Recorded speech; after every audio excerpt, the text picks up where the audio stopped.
आज આપણે લો નંબર 14 ની વાત કરશું। મિત્ર की तरह दिखे लेकिन काम जासूसी की तरह करे। મિત્રની જેમ દેખાવ પણ કામ જાસૂસી જેવું કરો।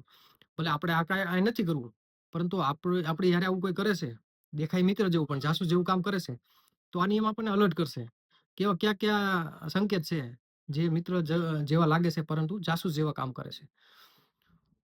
આમાં એક વાત કરવી છે વાત કરી છે કે પ્રતિદ્વંદ્વી के बारे में जानना बहुत महत्वपूर्ण है कि આપણા જે શત્રુ છે એની એની જાણકારી આપણી પાસે હોવી બહુ ખૂબ એટલે ખૂબ જરૂરી છે।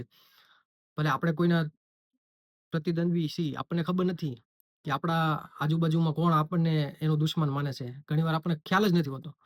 તો એ આપણી એવી ઘણી બધી જાણકારી લઈ લેતા હોય છે। તો આપણે એનાથી સાવચેત રહેવું જોઈએ। આપણે જોઈશું આગળ કે કેવી-કેવી રીતે આપણે સાવધાનીના પગલાં લેવા જોઈએ। તમે બહુ મોટા પદ ઉપર છો કે તમારી પાસે બહુ સારો એવો બિઝનેસ છે, એમાં બહુ સ્પર્ધા છે, ગળાકાપ સ્પર્ધા છે, તો તમારે જાસૂસો રાખવા જોઈએ। કારણ કે તમારા પ્રતિદ્વંદ્વી તમને પછાડવા માટે નવા-નવા ઉપાયો ખોજતા હોય છે। તો તમે જાસૂસને તમારા માટે કામે રાખો, એની વાત કરી છે। આ નિયમ વ્યવહારુ જીવનમાં પણ એટલો જ ઉપયોગી છે કે આપણને મિત્રની ખાલમાં જાસૂસ છુપાયેલા છે, એને કઈ રીતે ઓળખવા। જો તમારા વિરોધીની તમારી પાસે માહિતી હશે ને, તો તમે એક કદમ એના કરતા આગળ રહેશો। પણ આમાં એક ઉલટું એ પણ થઈ જાય કે તમારા વિરોધી કોણ છે, એ તમારી પાસેથી કેવી-કેવી વાતો ઉગલાવવા માંગે છે, તો તમને ખ્યાલ આવી જશે કે આ મારી પાસેથી કંઈક જાણવા માંગે છે। તો તમે બક-બક ઓછું કરશો। તમે એવી એવી કોઈ ભૂલ નહીં કરો કે એનાથી તમારું નુકસાન થઈ શકે। એનો પણ તમને અંદાજો આવી શકે છે। આ એક વ્યવહારુ જીવનમાં પણ એટલી જ ઉપયોગી છે। આ નિયમની અંદર રોબર્ટ ટી ગ્રીને એવી વાત કરી છે કે સામાજિક પ્રસંગો હોય ને, ત્યાં બધા બક-બક, બક-બક બહુ કરતા હોય છે।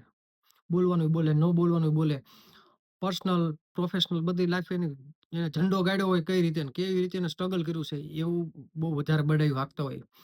કારણ કે આ બધા કેટલા ટાઈમે ભેગા થતા હોય છે, તો એને ખબર નથી રહેતી, એ કંટ્રોલ નિયંત્રણ ગુમાવી બેસે છે। તો આવી પરિસ્થિતિમાં રોબર્ટ ટી ગ્રીન એવી સલાહ આપે છે કે તમે તમારા પ્રતિદ્વંદ્વી છે, શત્રુ છે, એની પાસેથી આવા મોકા ઉપર તમે એવી ઇન્ફોર્મેશન લઈ શકો છો કે જે તમારા માટે બહુ મહત્વપૂર્ણ હોય।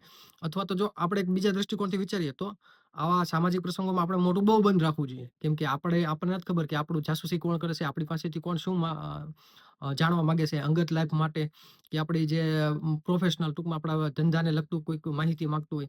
તો આવા સમયે આપણને એક કોઈ અપ્રત્યક્ષ સવાલ પૂછે જે આપણને ખબર ન હોય। અપ્રત્યક્ષ એટલે આપણને ગોળ, ગોળ, ગોળ, ગોળ કરીને ઊંધા કાન પકડાવે આપણી ભાષામાં। તો આપણે મોઢું નથી ખોલવાનું, મૌન રહેવાનું છે। તો તમને ખબર પડી જશે કે આ મારી નબળી રગ ગોતે છે, તો આપણે આપવાનું નથી। એ ક્યારે થશે? આપણું મોઢું બંધ રાખશું તો આપણને એ પણ એક શીખવા મળશે। આમાં એક બીજી વાત એ કરવામાં